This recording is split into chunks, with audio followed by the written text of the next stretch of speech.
안녕하세요. 은지아빠입니다. 지난 시간에 이어서 베트남 공인중개사 기출문제 해설을 시작하겠습니다. 참고로 시험을 접수하면 두 번 시험을 볼 수가 있어요. 그래서 첫 번째 시험에 한 과목을 떨어졌다. 그러면 다음 시험에 그 떨어진 과목만 합격하면 최종 합격이 되니까 조금 더 마음의 여유를 찾으시면 좋겠습니다. 자, 그럼 7번 Quyền sở hữu nhà ở theo quy định của pháp luật nước ta thể hiện qua các quyền chủ đạo nào? 법에서 규정된 주택 소유권의 주된 권리는 A. 증여, 상속, 임대, 파괴, 저당, 비사용. B. 사용, 점유, 결정. C. 사용, 결정. D. 개발, 매매, 증여, 상속, 출자, 대여. 자, 주택 소유권이 있으면 다 가능한 것들입니다. 하지만 주된 권리라고 했어요. 주된 권리는 사용권, 점유권, 결정권입니다. 그래서 답은 B, 사용, 점유, 결정입니다. 키워드를 보면 quyền sở hữu nhà, 주택 소유권, quyền chủ đạo, 주된 권리. 이 두 마디만 눈에 들어오면 충분히 풀 수 있는 문제입니다. 자, 다음 8번 Từ ngày 1 tháng 7 năm 2015, thời hạn doanh nghiệp cố vốn đầu tư nước ngoài được sở hữu nhà ở tại Việt Nam tính từ ngày cấp là 2015년 7월 1일부터 외국 투자 기업의 베트남 주택 소유 기한은 투자 허가서 발급일로부터 언제까지인가? A. 50년, B. 60년, C. 70년 이렇게 되어 있는데요. 답은 D. 투자 허가서에 기재된 기한에 상응하는 기간입니다. 참고로 투자 허가서 기한은 보통 10년에서 50년까지 승인됩니다. 이 문제의 키워드는 thời hạn, 기한, 유한응nghiệp, đầu tư nước ngoài, 외국 투자 기업. 자, 9번입니다. Người Việt Nam định cư ở nước ngoài được quyền sở hữu nhà ở khi 베트남인 해외 이주자는 언제 주택 소유권을 취득할 수 있는가? A. 허가를 받아 베트남에 입국했을 때. B. 3개월 이상 체류 허가를 받아 베트남에 입국했을 때. C. 6개월 이상.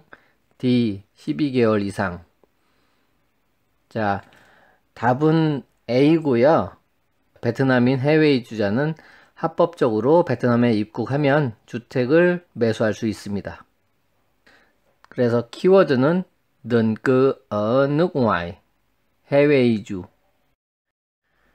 네, 10번입니다. Trường hợp cá nhân nước ngoài kết hôn với công nhân Việt Nam. 베트남 국민과 결혼한 외국인 배우자의 경우 A.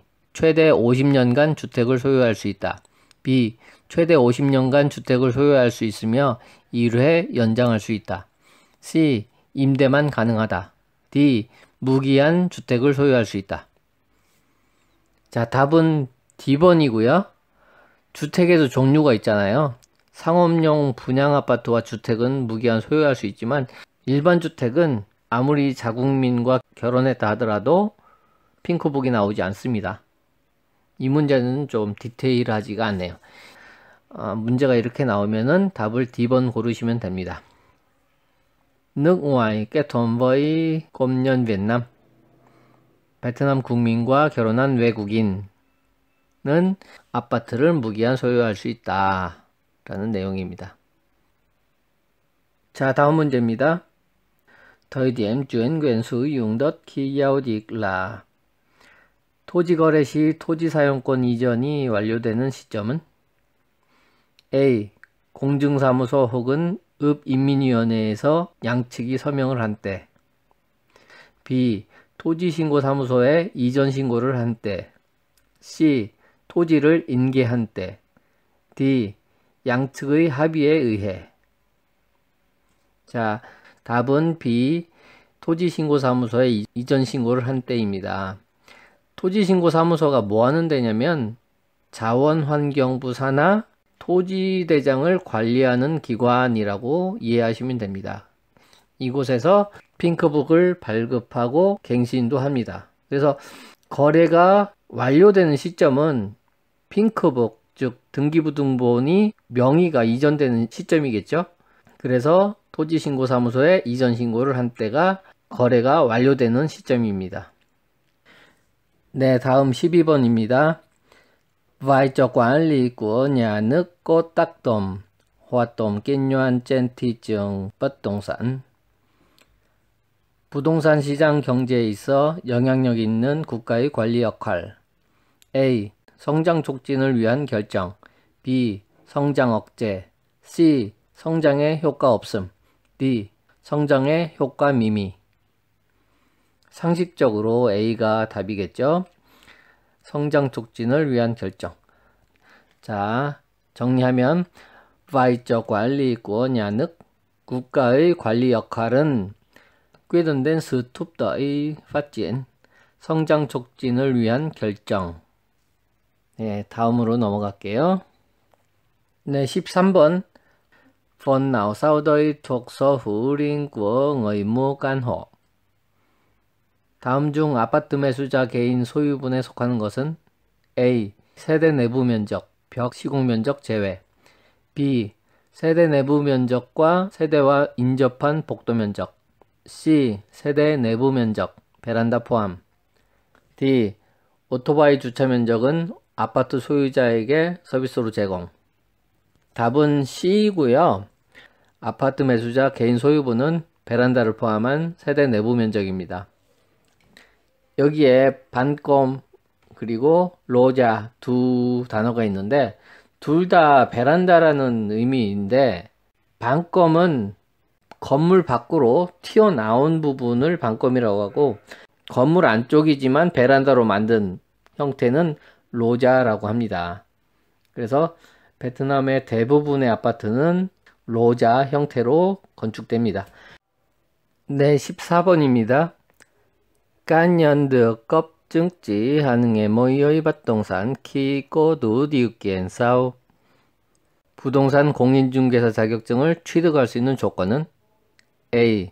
고졸 이상 학력자. B. 민법상 행위 능력에 이상이 없는 자, 전문대학 졸업자. C. 민법상 행위 능력에 이상이 없는 자, 공인중개사 시험에 합격한 자. D. A, B, C 모두 틀림. 자, 답은 C고요. 민법상 행위 능력이 없는 자는 금치산자 등 정신적으로 문제가 없는 사람을 뜻합니다. 그리고 공인중개사 시험에 합격해야겠죠. 그래서 오른쪽에 14번 C에 체크를 하고 보니까 14번 옆에 별표가 있네요. 별표의 의미가 뭐라고 했죠? 네, 답을 2개 고르세요 라는 뜻입니다. 그래서 A번을 보니까 고졸 이상 학력자라고 되어 있네요. 네, 맞습니다. 정리하면 공인중개사 자격증을 취득할 수 있는 조건은 고졸 이상 학력자이고 민법상 행위 능력에 이상이 없으며 공인중개사 시험에 합격한 사람입니다. 네, 다음은 15번입니다. Tên bất động của bất động sản có thể hiểu là. 부동산에서 부동성이란 A. 부동산은 사용권과 개발권의 양도 매도만 가능하다. B. 부동산은 사용권과 개발권의 양도 매도만 가능하며 다른 장소로 옮길 수 없다. C. 부동산은 사용권과 개발권의 양도 매도만 가능하며 매매가 불가하다. D. A, B, C 모두 틀림. 네, 답은 B고요. 다른 장소로 옮길 수 없다. 이게 부동성의 핵심이죠.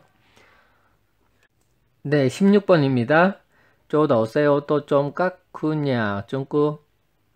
아파트 내 자동차 주차장은 A. 고객이 매입하거나 장기 임대가 가능하다. B. 사용 관리권은 시행사에 있다. C. 아파트 거주민과 내방객 사이의 우대 권리를 분별하지 않는다. D. 아파트 거주민만 사용이 허용된다. 네, 답은 A와 B입니다. 고객이 매입하거나 장기 임대가 가능하고 사용관리권은 시행사에 있습니다. 17번 Nhà ở nếu đủ điều kiện theo quy định, chủ sở hữu có thể thế chấp cho tổ chức nào sau đây? 주택이 규정에 맞는 조건을 갖추고 있다면 소유자는 어디에서 담보대출을 받을 수 있나? A. 국책은행, B. 전당포 사업자, C. 보험회사, D. 베트남에서 인가된 신용금융기관.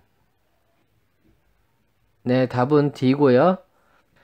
이 문제의 키워드는 주서후, 소유자, 대접, 담보대출. 네, 마지막 18번입니다. Tổ chức được nhà nước giao đất không thu tiền sử dụng đất có quyền. 국가로부터 배정받은 토지 사용료를 징수하지 않는 토지 소유 조직의 권리는 A. 용도 변경, 양도, 토지 사용권 임대. B. 토지 사용권의 모든 거래 가능. C. 토지에 형성된 재산의 결정권, 국가 예산과 관련 없는 재산. D. 토지 사용권 임대 권리만 있음. 답은 C고요. 이게 무슨 얘기냐면 토지 사용료를 내지 않는, 그러니까 세금을 내지 않는 토지입니다. 이런 토지를 소유하고 있는 단체의 권리, 그 토지에 대한 권리는 무엇인가 라는 문제인데요. 세금을 내지 않기 때문에 토지를 사용할 수 있는 권리만 있는 거지 양도를 한다던가 임대를 한다던가 하면 안 됩니다. 토지를 사용할 수 있는 권리와 그 위에 이제 본인들이 건물을 짓거나 했을 경우에 그 재산의 결정권만 있는 겁니다. 이 문제의 키워드는 không thu tiền, 징수하지 않는, sử dụng đất, 토지 사용. 네, 오늘은 여기까지고요. 다음 편에서 또 뵙겠습니다. 감사합니다.